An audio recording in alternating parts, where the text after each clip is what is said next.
ইন্টারনেটের জগতে তো আপনারা এই ভিডিওটা দেখেই নিয়েছেন। এই ভিডিওটা সম্পর্কে আপনারা জানেন। ভিডিওটা সম্পর্কে আর বিশেষ কিছু বলবো না। কিন্তু ভিডিওটার যে বাস্তবতাটা ফুটে উঠেছে সেটার সম্পর্কে বলবো। ভিডিওটাতে দেখানো হয়েছে যে এই বানরটার পরিবারের লোকেরা তাকে গ্রহণ করছে না। তার মা নেই। জন্মের সময় তার মা মারা গিয়েছে। বাস্তব জীবনে কি জানেন? আমাদের পরিবারের যারা বলে আমাদের আপন, মা বাবা ছাড়া বোধহয় কেউই আপন না। পরিবারের বহু লোকই আছে, আশপাশের বহু লোকই দেখবেন, পরিবারের বহু লোকই দেখবেন বলে আমাদের তুই আপন, তুই তো রক্তের সম্পর্ক, তোর সঙ্গে তো আমাদের রক্তের সম্পর্ক। কিন্তু দেখবেন বাস্তবতাটা কোথায় ফুটে ওঠেনি? যখন সব থেকে আপন মানুষগুলোও আপনার থেকে মুখ ফিরিয়ে নেয়।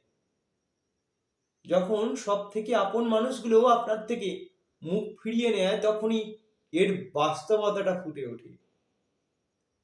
আপন মানুষের মুখ তখনই চেনা যায় যখন আপনি কোনো অসুবিধার সম্মুখীন হয়। আমি জানি না কটা মানুষের মন জয় করতে পারলাম। আমি জানি কতগুলো মানুষের মন থেকে আমি হারিয়ে গেলাম। জানি না আমার কোনো ভুল হলো কিনা, আমার বক্তব্যে কোনো ভুল রইল কিনা। যারা দেখবেন আমার আপনজনেরা আমায় ক্ষমা করবেন।